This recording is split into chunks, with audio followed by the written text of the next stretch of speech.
j'ai en responsabilité ce qui concerne l'agriculture bio et notamment aussi le volet formation depuis 5-6 ans. Donc pour la première fois, on a mis des stages de reconversion en place. Avant, elle était détenue par les groupements de producteurs et donc on a mis des stages de reconversion en place.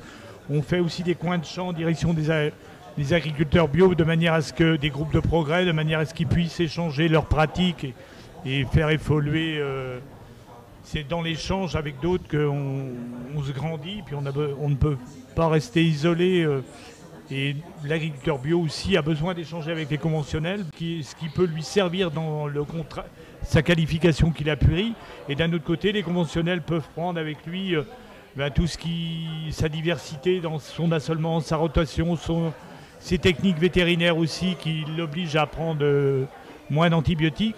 Donc c'est aussi l'objectif de ce salon aujourd'hui Tech et Bio, c'est continuer l'échange qui se fait dans les coins de champ entre tous les agriculteurs par rapport à leurs pratiques, tant en agronomie qu'en vétérinaire, qu'en aménagement de bâtiments, qu'en système de vente aussi, comment va ta filière.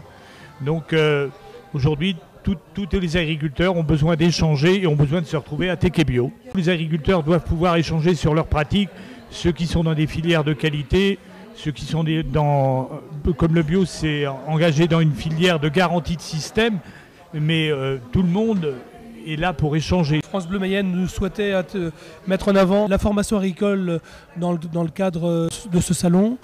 Très clairement, la formation est avant tout un outil au service des renouvellements de génération pour les Pays de la Loire, pour l'agriculture des Pays de la Loire. Nous avons besoin effectivement d'un nombre de jeunes formés qui puissent remplacer et apporter, garder la même valeur ajoutée sur ce territoire, au minimum la même valeur ajoutée, voire plus si besoin.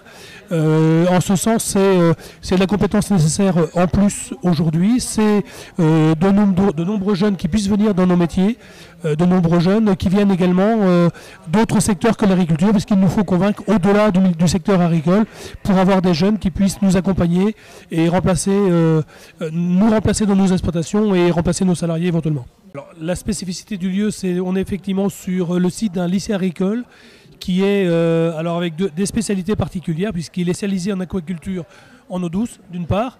Il est spécialisé en agriculture biologique également, au travers de l'atelier porcin, qui est là, de l'atelier naisseur bio, qui existe sur le site de ce lycée agricole.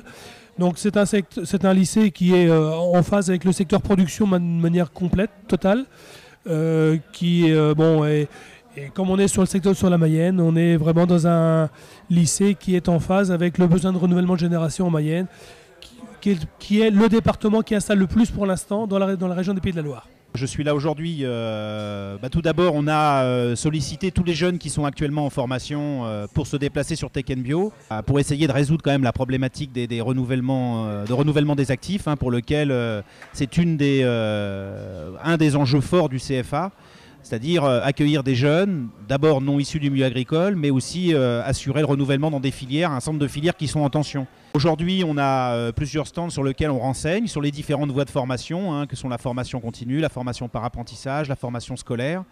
Ce qui est intéressant, c'est qu'on a aussi une dimension interfamille, donc toutes les familles d'enseignement sont présentes sur les mêmes stands pour pouvoir renseigner et informer, et puis aussi renseigner sur les formations en agriculture biologique qui sont rarement des formations spécifiques, puisque l'agriculture biologique est une modalité de formation, elle est déjà intégrée dans les référentiels de formation existants.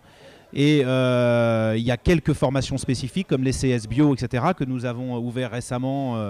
Donc plusieurs établissements en conduisent maintenant sur les Pays de la Loire. Donc l'intérêt, c'est de pouvoir renseigner, présenter aussi ces formations et comment accéder à une technicité pour pouvoir conduire une exploitation avec des techniques bio, parce que ça demande évidemment un niveau technique beaucoup plus élevé.